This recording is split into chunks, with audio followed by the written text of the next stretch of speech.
Check, check. Okay, game, let's go.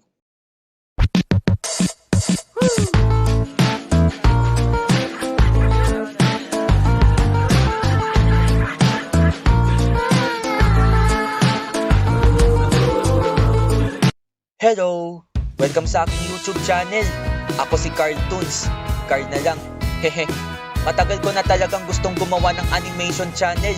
At sa wakas, eto na. Paano ako naging interesado sa pag-animate? 2022 nung unang beses akong nakanood ng Storytime Animation. Ang pinakaunang Pinoy animator na napanood ko ay si Kuya Jen Animation. Ilan sa mga unang Pinoy animators na napanood ko ay sina Bossing Rio-kun, Tale of L, at Kuya Arkin. Ito naman ang iba pang mga hinahangaan kong animators. Nakaka-edit silang lahat. Sabi ko nun, gusto ko rin gumawa at matuto. Actually, nung grade 7 ako, animation ang topic namin sa computer. Pero wala akong maintindihan. Balik tayo. Nanood ako ng mga tutorials sa YouTube, pero wala talaga akong maintindihan. Until nung napanood ko yung ginawang tutorial ni Abby Animated. Ang ganda ng pagkaka-explain niya at ang linaw ng instructions niya. Nung nagets ko na sa wakas kung paano mag-animate, di na ako nag-alinlangang subukan agad ito kahit wala talaga akong talent sa pagdodrawing. Share ko lang, ang mga ginawa ko nun ay fan-made animations ko para kay Zill. Sobrang lodi ko yun.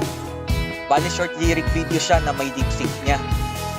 After 1 month, sinimulan ko ng i-post sa TikTok mga gawa ko kada week. Nagbabaka sakali na ma-appreciate. And di ko in-expect, paunti-unting dumadami mga naka-appreciate sa mga gawa ko. Kahit si Zill, nilike niya. Lalo na nung nag-post ako ng ganun. Pero si Chilga yung ina-animate ko. Since uso, diba? Grabe, as in super duper dami ng likes at views. At ni-repost niya, not once, but twice. Di ko pa actually napopost lahat ng Zill Chilgay animations ko. Sobrang heartwarming kasi di ko akalain na patuloy na dumadami ang mga nakaka-appreciate at sumusuporta sa mga gawa ko. Panood ko sa inyo itong isa sa mga gawa ko. Let's go!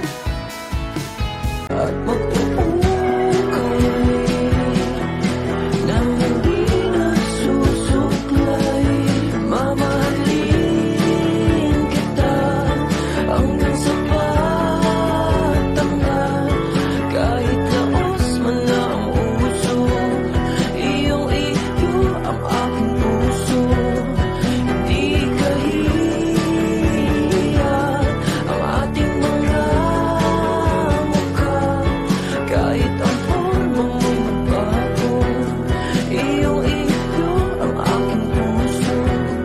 Pangako. Shout out sa mga nakapanood nito sa TikTok. Maraming salamat sa pag-appreciate at sa patuloy na pagsuporta sa akin.